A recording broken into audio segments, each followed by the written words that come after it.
श्री स्वामी समर्थ. आज करणार आहे दुधी भोपळ्याची काळ्या तिखटातील भाजी. हे दुधी भोपळा धुवून चिरून घेतला आहे. हे अद्रक लसूण खोबऱ्याचा पेस्ट आहे.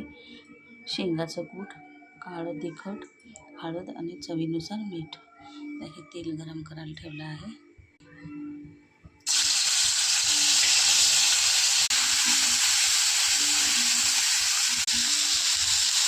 भोपळा टाकून 5 मिनटं परतून घेणार आहे. हळद, काळं तिखट, चवीनुसार मीठ, थोडंसं पाणी घालून आता झाकून ठेवणार आहे 10 मिनिट. तयार झाली आहे भोपळ्याची भाजी. आवडल्यास नक्की लाईक व सबस्क्राईब करा. मस्त खा, स्वस्त राहा.